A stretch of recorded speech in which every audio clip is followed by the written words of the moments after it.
사랑도 대리가 되나요? 인데요.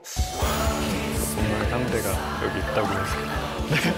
불꽃 튀는 사랑이 이루어질 수도 있을 것 같아요. 내 운명의 짝인가?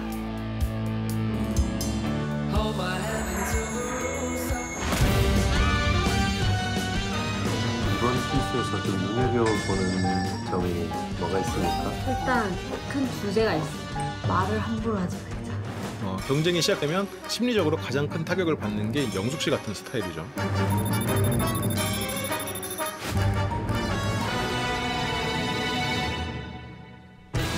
되게 가벼워 보여. 조금 경각심을 가지고 제가 한 3.6전에 그렇게 잘해야 돼, 지금. 테이프 깎아. 아이.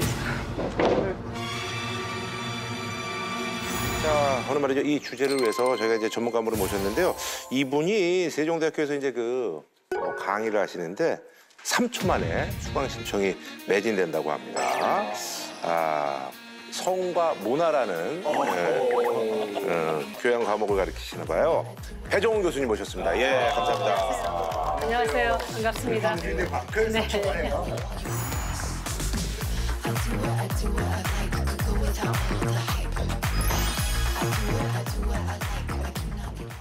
성과 문화는 이게 어떤 강좌예요? 이거는 결국은 이제 인간으로서 어떻게 행복하게 살 것인가 하는 얘기인데요. 네네. 연애를 잘하는 법, 사랑이 뭔가, 또 잘 싸우는 법, 잘 헤어지는 법, 시련 극복하는 거, 뭐 이런 얘기들을 다 해주죠. 헤어지는 법 이런 것도 배워야 돼요? 애들이 제일 관심 있어 하는 거 같아요. 맞아. 아름다운 이별. 3초 마감이 이유가 있네요. 그러니까요. 요즘 뭐 이제 연애라든지 이런 데 좀 이렇게 포커스 좀 하시는 인간관계 뭐 이런 거 같은데요. 성이 결국은 인간관계의 사람에 대한 얘기거든요. 그래서 요즘은 이제 더 확대돼서 좀 더 제대로 된 성 얘기를 하고 있다라고 봐야죠. 우리 배 교수님을 모신 이유는요. 저희 오늘 이슈 이제 제목이 사랑도 대리가 되나요? 그래서 예능 프로그램 중에서는 아주 지금 뭐 요즘 난리가 난 게 리얼리티 연애 프로 난립니다 아주 지금. 네. 보신 적들이 있으세요? 옛날에 짝?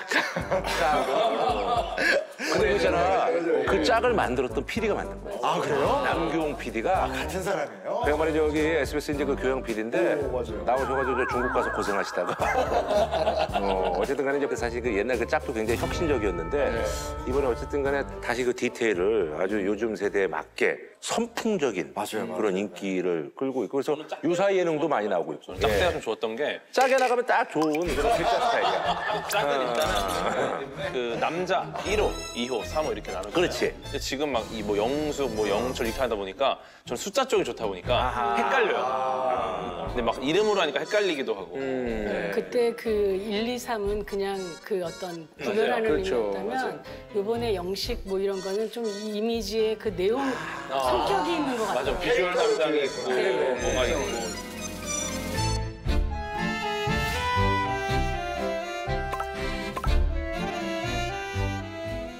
우리 앞세대는 자기 일이니까 연애하는 마음으로 보고 우리보다 나이 많은 분들은 아이들하고 같이 보고 아이들이 또 근데 제가 딱 그래요. 제가 아이가 둘인데 둘째가 20대 초반이고요. 첫째가 20대 중반이거든요. 보는 프로가 달라요. 아, 둘이 또? 그러니까 20대 초반인 아들은 심장 시그널. 그리고 또 뭐 홀로 지옥 뭐 이런 거. 그걸 보고 내 딸은 나는 홀로 이걸 봐요. 완전히 다른 그래서 다 이제 저를 쟁탈하면서 아빠 이거 보자 아빠 이거 보자 이렇게 가서 보면 많이 못 봐도 조금씩 에피소드를 보면 확연히 다르더라고요. 저도 그렇게 봤거든요. 사실 우리 딸이 보자고 해서 보게 된 건데요. 근데 그 지금 말씀하신 그 하트 시그널 이런 것들은 좀 로맨스에 이렇게 그 초점이 맞춰 있다면 그리고 나는 솔로는 좀 문화사 같은 인류 문화사 같은 그런 느낌이 좀 들어요. 그래서 사람들의 어떤 심리 같은 것들을 좀 파악할 수 있게 그런 것 같고. 10대 직원들이 오면은 그 전날 거를 얘기하니까 듣다 보면은 다 본 것 같은 그런 느낌 왔는데 요즘에 아까 말씀드린 대로 20대 초반이 보는 게 다르고요. 10대 중후반이 보는 게 다르고요.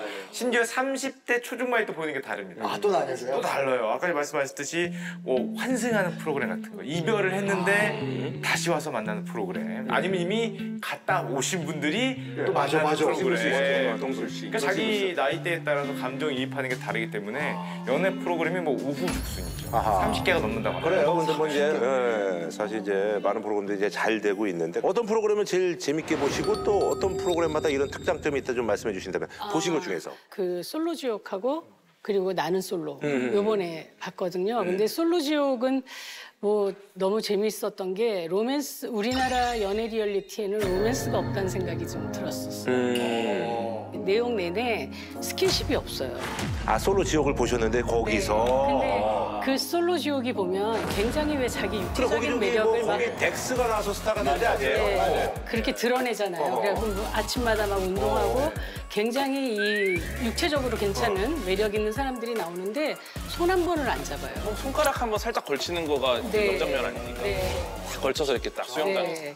그런데 역시 뭐 이번에 나는 솔로도 스킨십은 없더라고요. 그러니까 보면 참 다른 것 같아요. 근데 해외 물들을 보면 우리는 손 한번 잡으면서 거기가 하이라이트잖아요. 걔네는 거기서부터 시작을 해요. 맞아. 등장하면서부터 이미 손을 잡고 첫 등장하면서 이렇게 안고 이미 예고편에 욕실이 나와. 그러니까 사실은 아까 그 말씀하신 것처럼 솔로 지옥이라든 이런데 사실 사랑의 스튜디오라는 프로그램이 있었잖아요. 거기서 사실 이렇게 짝대기가 이렇게 연결되는데 거기 짝대기 말고 끝나고 나서 뒤풀이에서 연결되는 케이스가 훨씬 많았다고 얘기들이 있어요. 그런 것처럼 아직까지 우리나라는 그런 쪽에서 좀 약간 대중들 앞에서 이렇게 솔직하게 이렇게 내보이는 게 쉽지는 않죠. 예, 그래서 그 프로그램 안에서는 굉장히 조신한 모습을 보여줘야 되고 조건 같은 것을 좀 더 부각시켜서 보여주니까 오히려 우리가 더 재밌었던 것 같아요. 여러분들 이런 질문 드리면 좋아하실 것 같아요. 내가 이제 사실 이제 20대, 30대 이제 싱글로 돌아가서 이런 프로그램 제안이 왔다. 아, 출연하세요? 20대요? 20대, 30대 때 결혼 전에 이런 프로그램 제안이 왔어. 아, 국내 프로그램이면 좀 어려울 것 같습니다.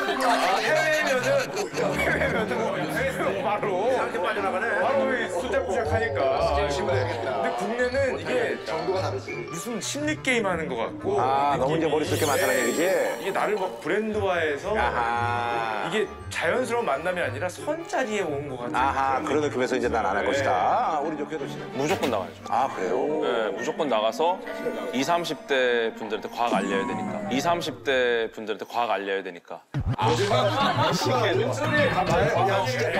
이건 안 되는 거야. 데이트를 하다가 자연스럽게 과학 이야기. 아, 순수하지 못해.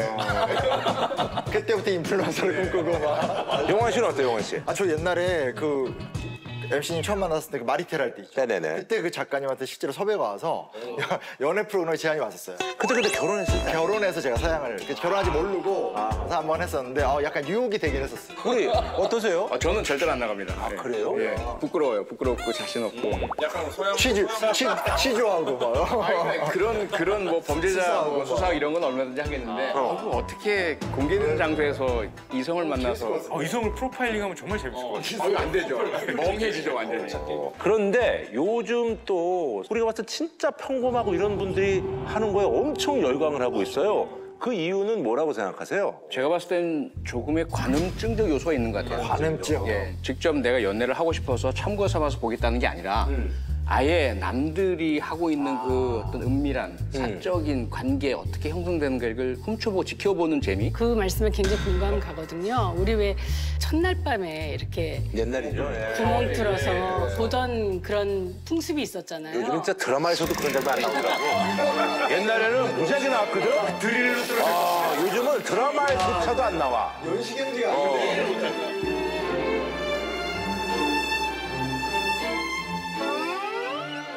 근데 그때 그 장면들이 그렇게 이제 볼 때요. 사람들이 한 사람이 보는 게 아니라 여러 사람이 보면 자기들끼리 막 대화하면서 막 보잖아요. 그러면서 짓궂게 야 거기 아니야 막 이러기도 하고 어떻게 해봐 옷을 벗겨야지 막 이러기도 하고 그래서 보면 남의 걸 그냥 훔쳐보면 죄책감 같은 게 좀 들고 좀 부끄럽고 민망하잖아요. 근데 보통의 연애 리얼리티 프로그램의 그 포맷이 패널이 있어요. 그래서 이 사람들이 보는 거예요. 근데 우리는 그걸 봐요. 그렇기 때문에 한번 걸러주는 거예요. 최종으로 결혼 선택을 하는 순간을 오늘 저희가 볼 수 있게 됩니다. 그 사이에 어떤 분들은 연인이 되고 어떤 분들은 맺어지지 않고. 어때요? 마음에 드는 사람 있어요? 저야 됐어요. 이때. 와, 있으시구나. 벌써? 아, 이게 편이 갑자기 갈리네요. 거기다가 그 패널들이 또 막 공감하라고 그러고 욕도 하고 뭐 하면 안 된다고 그러고 그러니까 같이 막 끌려 들어가는 거죠. 박수 감독 같은 그런 느낌? 폰이 엄청 잘하더라고. 짓궂기도 하고 뭐 그러면서. 근데 일단은 그런 것도 있어요. 사실은 안 되는 거가 이제 화제가 돼요.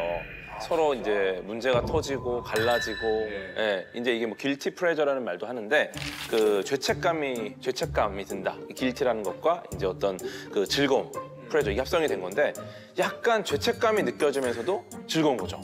비슷한 게 이제 독일어 중에 이제 샤덴포이데라는 게 있어요. 예, 이게 샤덴포이데가 불행과 기쁨의 합성어입니다. 이게 뭐냐면 타인의 불행은 나에게 기쁨이 된다. 제가 그래서 제가 우울할 때마다 전화하는 애들이 있어요. 저 우울한 사람. 다 우울한 애들이. 한참 통화하면은 그래 우울한 얘기 잘 들었고 덕분에 좀 형이 기분이 좋아졌어.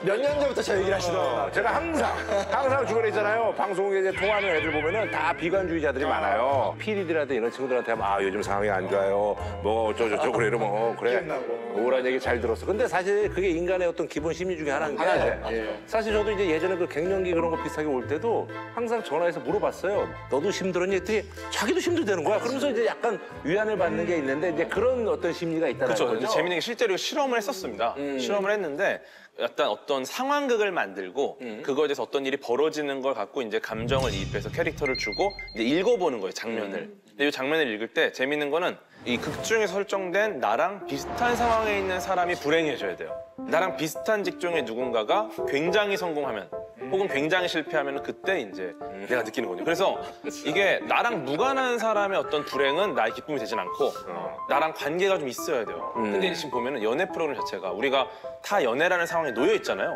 그러다 보니까 이제 나랑 비슷한 상황이라는 느낌이 드니까 그들이 그때 받는 이 불행 이걸 보면은 어떻게 보면 나는 약간 기쁜 마음. 이건 또 인간이 갖고 있는 뭐 동정심이나 뭐 이런 거 좀 다르거든요. 지금 연애 프로를 보는 게 아니라 불행 프로를 보는 거죠. 근데 그 연애 리얼리티 프로그램이 아이들의 연애 심리를 더 북돋을 것 같진 않아요.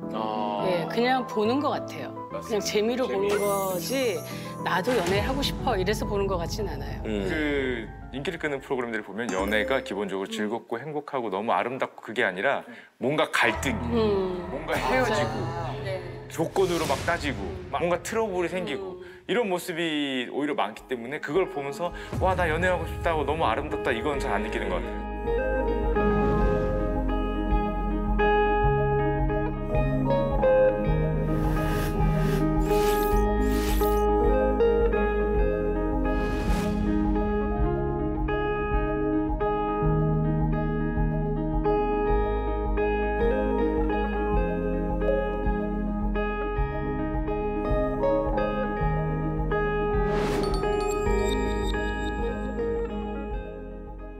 제 친구들은 저 말고는 연애를 안 하고 있습니다. 근데 혼자 누워 있고 뭐 넷플릭스 보면서 맥주 마시고 하는 게 되게 좋으니까 굳이 누굴 만날 필요 없이 나 혼자만의 시간이 더 나는 좋다라고 생각하는 사람이 많아진 걸 수도 있죠. 밖에 잘 안 나간 친구도 있거든요. 주변에 안 하고 있는 친구들 보면 좀 여건이 안 되거나 좀 마음의 여유가 없다거나 그런 게 좀 더 큰 것 같아요. 자기가 좀 준비가 안 돼 있으니까 아직 연애를 못 하는 게 아닌가. 일단 저는 아무래도 직종이 간호사니까 진짜 동기들 보면 병원집밖에 안 하거든요. 그래서 뭔가 사람을 만날 수 있는 그런 게 좀 제한적인 것 같아요. 저희는 진짜. 이 앞으로 10년 후에 연애나 결혼이 더 쉬워질 것 같냐라고 물어본 이 리서치가 있어요. 한국은 항상 앞으로 연애와 결혼이 더 어려워질 것 같다는 질문에 나는 그렇게 생각한다가 거의 대부분 1등이에요. 그것도 압도적인 1등이 나옵니다. 요번 같은 경우에는 앞으로 연애나 결혼이 더 어려워질 것 같다라고 답한 비율이 우리나라가 65%가 나왔어요. 65%요? 3분의 2가 나온 거죠. 이게 32개국 중에 당연히 1등이고요. 또 반면에 앞으로는 좀 쉬워질 것 같다가 몇 프로 나왔는지 아십니까? 7% 나왔어요. 7%밖에 7%라는 거는 100명 중에 93명은 앞으로 연애와 결혼이 더 쉬워질 거라고 생각을 안 하는 건데 이게 얼마나 낮은 수치냐면은 32개국 평균이 한 22% 정도 됩니다. 한 4분의 1 정도는 그래도 긍정적으로 봐요. 우리는 10분의 1이 안 돼요. 20대들은 대부분 연애를 하고 싶어 해요. 그러니까 궁금해하고 하는데 그 환경들이 좀 어려워요. 그 젠더 갈등도 굉장히 많고 여자와 남자에 대한 괴담들이 좀 있어요. 괴담? 괴담. 그러니까 뭐 여자는 이럴 거야, 남자는 이럴 거야, 뭐 여자가 이런 식으로 나를 공격할 거야, 뭐 그런 무고죄라든지 이런 것들에 대한 공포가 좀 있고. 어떻게 남녀가 연애를 하는데 공포? 지금도 이해가 안 돼요. 이걸 어떻게 느끼지? 아니 좋은 거 아니야? 연애는? 우리가 못 느끼는 거야. 특히 40대, 50대, 60대라서 못 느끼는데 젊은 친구들은 만나보면은 일단 두려워요. 우리만의 좀 특수한 어려움이네요. 그러니까 뭔가 있는 거예요. 우리나라만에 뭔가 있는 겁니다. 그 두 가지 같아요. 그러니까 연애 이제 왜 안 하는? 예, 하나는 돈인 것 같고요. 또 하나는 앞서 괴담이라고 이야기했던 어떤 폭력이나 위험의 문제인 것 같은데. 두려움. 예, 그 다른 그 조사가 있었어요. 그 약 88%의 청년들이 돈이 있어야 연애를 하죠. 라는 응답. 예. 그런데 그 자체가 이제 뭐 취업도 어렵지, 돈 문제 심하죠. 또 다른 하나가 이제 워낙 뭐 스토킹 또 관계, 데이트 폭력 뭐 이런 것들, 이별 범죄 이런 얘기 자꾸 나오고 그러니까 좀 줄어들죠. 혹시 저 사람이 그러면 어떡하지? 이런 두려움이 있고요. 반대로 이제 남성들 같은 경우에는 미투 얘기 많이 나오고 하면서 내가 전혀 그런 악의 없이 한 말이나 행동에 대해서 저 사람이 문제 제기하면 어떡하지? 이런 두려움들, 뭐 무고라고 표현되는 그런 곳에서 서로 간의 만남이 무척 힘들어지는 이 두 가지 원인이 존재하고 있는 것 같아요. 인천에서 전 남자친구가 휘두른 칼에 찔린 30대 여성이 결국 숨졌습니다. 한 30대 남성이 서울 지하철역 화장실에서 여성 영무원에게 흉기를 휘둘렀습니다. 전에 사귀다 헤어진 남성에게 오늘 오전 이 남성이 휘두른 흉기에 숨졌습니다. 그리고 아까 말씀하신 것처럼 돈이 좀 문제긴 해요. 우리나라 사람들이 행복의 조건이 돈이라고 얘기했던 유일한 나라라고 얘기하잖아요. 또 우리들이 왜 생각할 때 연애의 끝은 결혼이라고 생각하는 거예요. 그런데 결혼하기 너무 어려워. 그러니까 왜 조건들을 너무 따져. 우리 그러니까 뭐 집도 있어야 되고 뭐 결혼식 비용도 얼마나 들고 그리고 결혼해서 오는 여러 가지 뭐 경력 단절이니 뭐 이런 복잡한 문제들도 있어. 그러니까 연애 자체가 너무 버거운 거예요. 시작하기도. 피곤하죠. 뭔가 애쓰기도 너무 싫고.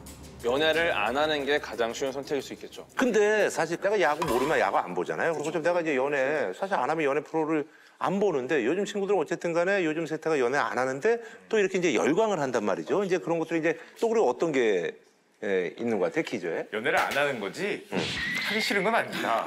야구를 안 보면 야구에 관심이 없는 거예요. 그러니까 야구를 아무리 해도 나 안 보는데 연애는 하고 싶은데 뭐 안 하면서도 못 하는 거죠. 그러니까 이제 그걸 보면서라도 내가 대리만족을 하는 거죠. 예. 그걸 감정의 외주화라고들 요새 얘기를 하잖아요. 그러니까 그 감정을 느끼기까지는 들어가야 될 시간과 노력과 비용과 또 실패 가능성, 위험이 있는데 이건 싫은 거예요. 그건 전부 외주화를 시켜버리고 그 결과물인 서로 주고받는 것, 또 사귀는 것, 그러면서 느껴지는 희로애락, 이걸 내가 지켜보면서 그 결실만 보고 싶어 하는 거죠. 그러니까 이를테면 먹방 같은 건 것 같아요. 그래서 왜 우리가 이 식욕을 억제하면서 자기가 먹지는 않고 보잖아요. 보면서 대리만족하고. 연애 리얼리티도 그런 것 같아요. 연애는 사실은 내가 문을 두드리고 그 속에 들어가고 또 왜 감정이 쌓아가고 또 이렇게 힘들기도 하고 이런 과정을 통해서 연애가 무르익어 가는데 그 연애 리얼리티 프로그램은 그냥 드라마인 거죠. 우리들이 감각에 오감이 있잖아요. 그런데 시각하고 청각만 발달하고 있다라는 생각이 들어요. 그래서 미각, 후각, 특히 촉각을 잃어가고 있다는 느낌이 들거든요. 우리가 연애를 진행하면 스킨십이 시작이 되잖아요. 그리고 손도 잡고 어깨도 이렇게 두르고 그러면서 그 사람 마음을 확인하는데 촉각만큼 중요한 게 없거든요. 그래서 이게 피부가 많이 닿을수록 친밀감을 느낀다고 그래요. 그러니까 이 사람들은 말은 하지만 그 마음을 느낄 수가 없는 이거는 그런 느낌이고요. 예를 들어 원숭이로 실험을 했어요. 원숭이가 실험을 하는데 이제 로봇이 원숭이를 돌봅니다. 사례 자체가 연애하고는 맞지 않는 것 같아요. 진짜 너무하다 그래 진짜. 이렇게 원숭이 손을 잡아요. 빼야 돼. 봤을 때 이렇게 보면은 원숭이가 사실 이 금속으로 된 로봇이 훨씬 더 많은 걸 해줘요. 먹이도 주고 뭐 하는데도 얘가 이상하게 털이 있는 쪽 가서 있어요. 그러니까 이게 약간 닿아 있는 그 느낌이 완전 다른 거예요. 중요한 거.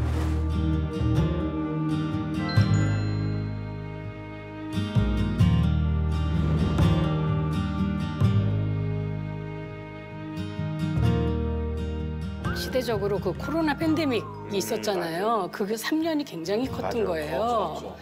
이 이성 친구뿐만 아니라 누군가하고 이렇게 소통을 하는 거를 배우지를 못했어요. 그래서 우리 데이트 과제 할 때 보면 이렇게 이제 그 뽑기로 상대를 정하거든요. 그리고 같은 수업 강의실 안에 있으니까 검증이 된 사람들이잖아요. 금방 전화 안 해요. 일단 아이들의 카카오 또 SNS도 찾아보고 이러면서 얘가 어떤 애인지 좀 판단을 하죠.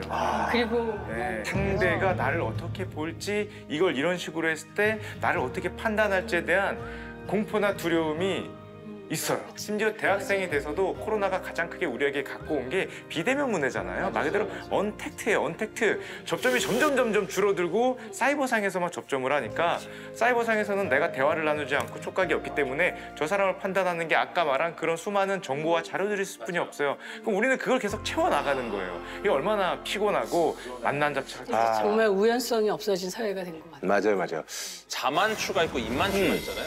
그러니까 자연스러운 만남을 요즘 근데 자연스러운 만남 추구 말은 그런데 그게 쉽지 않아요. 이 두 가지가 계속 뒤섞이긴 해요. 왜냐면은 나는 자만추를 하고 싶어.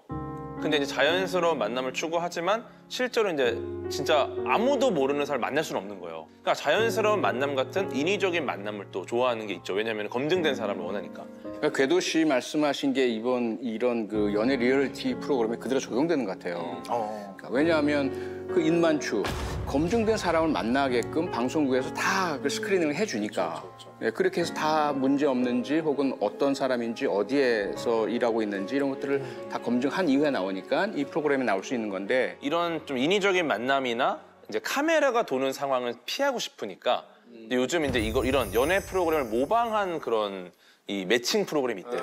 정보회사에서. 네, 그래서 이제.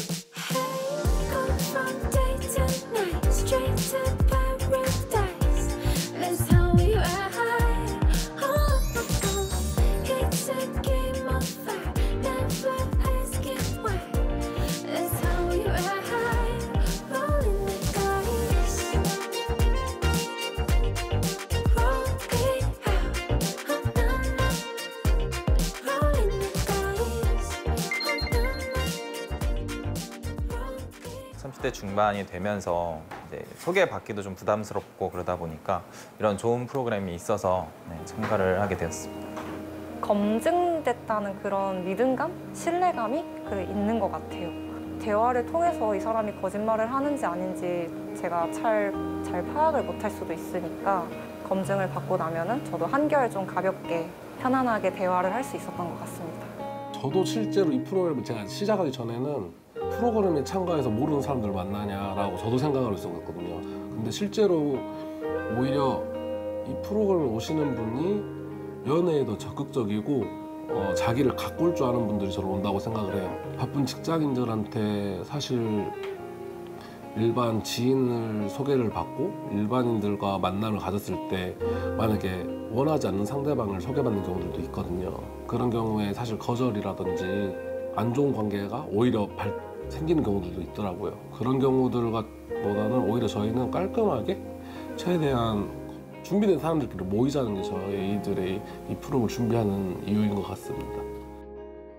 많은 분들이 이제 젊은 세대의 어떤 연애를 이제 고민하는 그런 시대까지 이뤘거든요. 그래서 우리 청년들한테 이게 또 인생 문제하고 또 연관이 됐으니까 인생 선배로서 뭐 마지막으로 좀 한 말씀씩 하시면서 이제 마무리 짓는 걸로 하겠습니다. 예. 그 손을 잡을 때 그 떨림, 그 우리 때 그 환상 이런 게 어떤 두려움, 뭐 괴담, 공포 이걸로 바뀌었다는 얘기를 하는 것 자체가 좀 대단히 씁쓸하고 미안하고 좀 안타깝고 좀 그렇죠. 뭐 어른들 입장에서 사실 즐거움이잖아. 즐거움, 기쁨이고 상상할 수 없는 그런 어떤 즐거움인데 좀 그런 느낌을 우리 사회가 좀 다시 좀 한번 살렸으면 하는. 우선 뭐 사과부터 해야 될 것 같아요. 사실 요즘 청년들이 연애를 잘 하지 못하게 만든 게 저희 세대니까 너무 우리 젊은이들이 앞만 보고 돈이나 경쟁, 승진, 취직 여기에 매몰되도록 만든 게 저희고 그럼에도 불구하고 꼭 드리고 싶은 말씀은 연애만큼 행복한 게 어딨나. 연애만큼 짜릿하고 쾌감주고 정말 둘만 합의만 된다면 돈 안 들여도 되는 건데